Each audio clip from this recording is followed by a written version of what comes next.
Mon meilleur ami ne m'a pas invité lors de son mariage il y a de cela quelques années. Et avec le recul, je pense que c'était une bonne chose. Dans cette vidéo, je vais vous raconter une scène que j'ai vécue dans ma vie et qui, j'en suis sûr, va vous permettre de comprendre le type de sacrifice qu'on peut être amené à faire quand on veut réussir dans l'entrepreneuriat. C'est parti!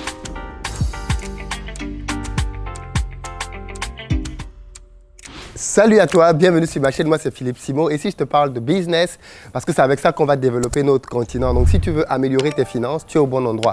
Abonne-toi et partage les vidéos. Pour ceux d'entre vous qui êtes en Côte d'Ivoire, qui arrivez prochainement à Abidjan, si vous avez besoin d'un véhicule pour vous déplacer, contactez nos numéros qui s'affichent et on mettra à votre disposition pick-up SUV berline en fonction de votre budget. Si vous avez un véhicule et que vous voulez gagner un peu d'argent pendant la CAN, je vous invite à faire du covoiturage. En d'autres termes, vous mettez les places vides dans votre véhicule quand vous allez regarder les matchs un peu partout en Côte d'Ivoire, que ce soit à Yamoussoukro, à Bouaké ou même jusqu'à San Pedro.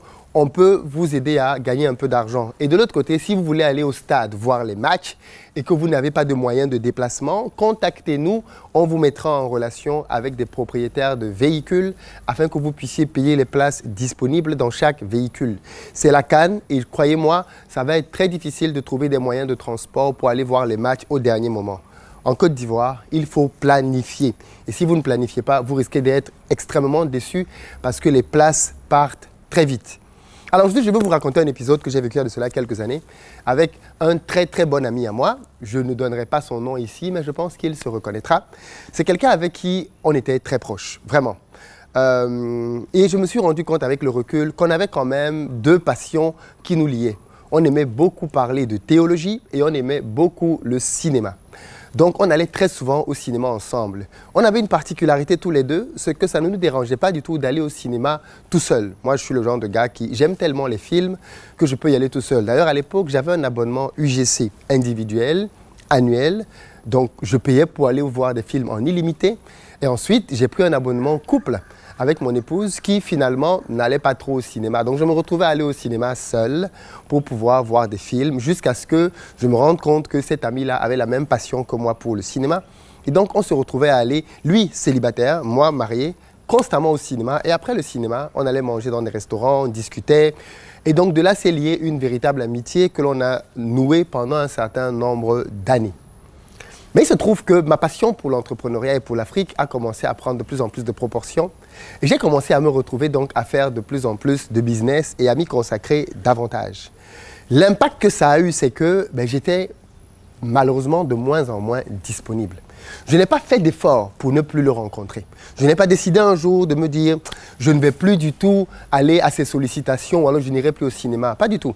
C'est juste que j'étais pris par la passion, par le travail et je n'avais donc plus le temps de pouvoir constamment être disponible pour aller voir des films. Et ça, c'est l'un des critères quand vous commencez à faire quelque chose qui vous passionne, c'est que vous ne vous rendez même pas compte que vous n'êtes plus disponible pour les choses autour de vous. Et malheureusement, il m'appelle une fois, alors tu es d'accord pour qu'on aille voir tel film? Non, franchement, je suis désolé, mais c'est pas possible. Il me rappelle 3 jours après, est-ce que tu veux aller voir tel film? Non, malheureusement, c'est pas possible. 4-5 fois au bout d'un certain temps, il se lasse, ce qui est normal. Et bien évidemment, il commence à comprendre que je vais peut-être être de moins en moins disponible pour aller voir des films avec lui ou alors pour aller manger au restaurant. Et pourtant, c'était quelqu'un de très bonne compagnie avec qui on passait vraiment de très bons moments. Il se trouve que quelques temps a passé et pour le coup, on a vraiment commencé à de moins en moins se parler jusqu'à ce que l'on ne se parle quasiment plus du tout. On n'a jamais eu un problème. Je ne sais pas si vous avez déjà vécu ce genre de situation dans laquelle vous constatez un éloignement avec quelqu'un sans qu'il y ait un problème qui sous-tende votre éloignement. Si tu me parles de lui, je vais te parler de lui avec beaucoup de bonnes intentions, mais c'est juste qu'il y a eu une distance qui s'est créée. Dans la même période, il va rencontrer l'amour et il va décider de se marier. Et bien évidemment, je ne vais même pas être informé de son mariage. Alors, il faut préciser aussi qu'entre-temps, je commençais à faire beaucoup de navettes avec l'Afrique et j'étais peut-être de moins en moins présent à Paris. En tous les cas, il va se marier et je ne vais même pas être invité, s'il vous plaît. Ce qui est quand même choquant parce qu'il va se marier, certes, pendant la période Covid, mais on pouvait quand même faire un mariage en comité restreint. À l'époque où on était vraiment très proches, je pense que s'il y avait un comité restreint même de 3-4 personnes, j'aurais probablement été dans ce comité restreint. Mais la distance avait fait que, quelques mois plus tard, années même peut-être, on n'était plus si proches que ça. Et le jour où il a pensé se marier, il ne m'a même pas invité. J'ai découvert par la suite qu'il était marié et bien évidemment, j'étais très heureux pour lui. Mais c'est avec le recul que je me suis dit, mais attends, il s'est marié quand même et au-delà même de m'inviter, il n'a même pas pensé à me dire. Quand je pense toutes les fois que j'ai prié pour lui pour qu'il trouve l'amour, quand je pense à toutes les fois où je lui ai donné des conseils dans des situations dramatiques avec des filles et finalement, j'étais très heureux bien évidemment parce que je l'avais vu vouloir se marier et ne pas trouver l'amour. Donc j'étais très content qu'il ait été parvenu finalement à trouver la personne avec qui il voulait vivre. Mais je me suis quand même fait la remarque, ah c'est bizarre quand même, il s'est marié et je n'ai même pas été informé. Mais avec le recul, quand j'y repense, je me dis c'est une bonne chose. C'est une bonne chose qu'il ne m'ait pas invité, pas parce que je n'aurais pas souhaité être là, pas parce que je n'aurais pas souhaité être là pendant un moment aussi cher dans sa vie, pas du tout. Mais parce que ça traduisait simplement le fait que ma dévotion pour l'entrepreneuriat m'avait mis à part. Aussi simple que ça. Et c'est ce que j'ai envie de vous dire dans cette vidéo. Le problème de beaucoup de personnes, c'est que vous ne parvenez pas à vous mettre à part pour vous dévouer à ce que vous voulez réellement réaliser. Le problème de beaucoup de personnes, ce n'est pas qu'il vous manque des idées. Ce n'est pas que vous ne savez même pas ce que vous devez faire. C'est que vous ne parvenez pas à vous y consacrer. Vous êtes beaucoup trop distrait. J'ai fini par comprendre que dans le chemin du succès, il y a des amitiés que vous allez devoir laisser. J'ai fini par comprendre que dans la vie, parfois certaines amitiés, c'est pour une saison.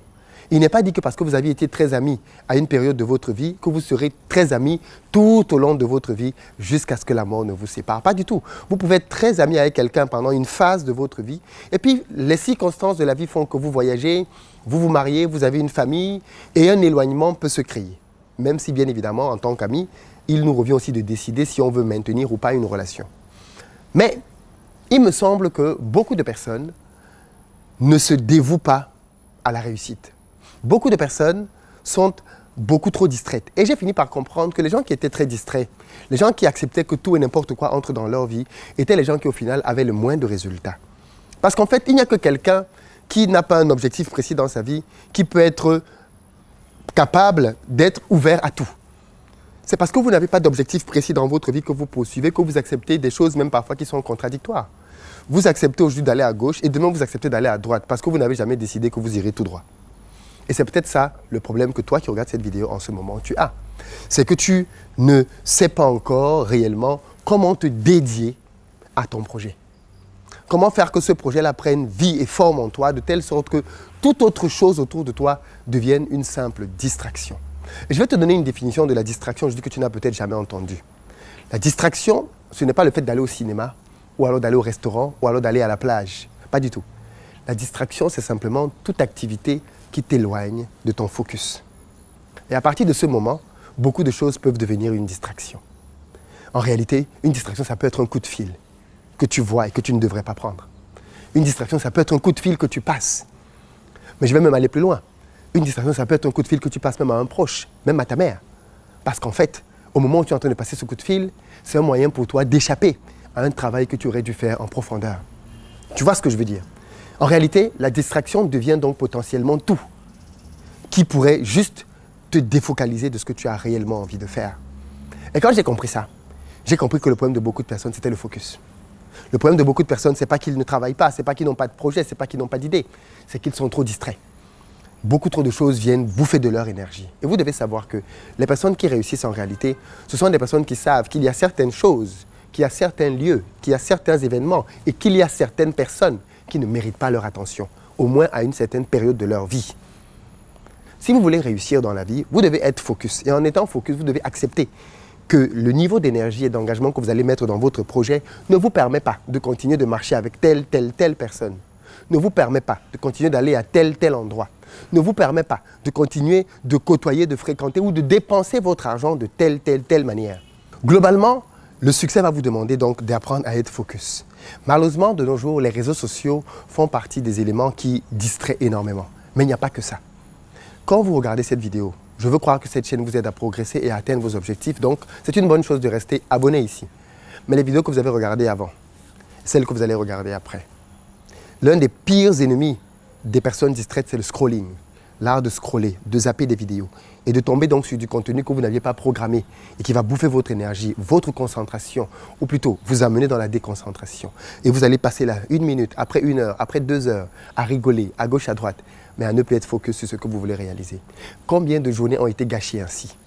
Combien de semaines, de mois ont été gâchés ainsi, sans l'atteinte d'un objectif concret? À la fin, on se sent vide, on culpabilise même. On a le sentiment qu'on n'a pas vraiment utilisé cette journée, et c'est vrai, parce qu'on a été bouffé par la distraction. J'espère que cette vidéo vous ouvre les yeux sur l'importance du focus, sur l'importance d'être centré sur un objectif bien précis. Je ne sais pas quel est votre objectif de 2024, mais si c'est un objectif, par exemple, qui vous demande de pouvoir épargner tous les mois 1 000 euros, alors comprenez que si vous voulez atteindre cet objectif de 1 000 euros, vous devez dire non à des vacances. Oui. Vous devez dire non à une visite à un ami. Oui. Vous devez dire non à des achats. Oui. Vous devez dire non, je ne sais pas moi, à plein d'autres choses. Vous devez changer votre forfait pour un forfait plus petit. Oui. Vous devez dire non à un cadeau que vous deviez offrir à quelqu'un. Oui. Parce que vous avez un objectif auquel vous êtes engagé et dévoué. Mais en général, très peu de personnes le font. Très peu de personnes le sont. Et après, on est surpris de voir que très peu de personnes réussissent. Dites-moi dans les commentaires ce que vous en pensez. Est-ce que vous comprenez l'éloignement avec mon ami? Est-ce que vous avez déjà vous-même vécu ce type d'éloignement de par les circonstances? Est-ce que vous comprenez le besoin de focus? Et surtout, savez-vous identifier les distractions dans votre vie aujourd'hui? Dans les commentaires, je veux vous lire et je vous dis très bientôt.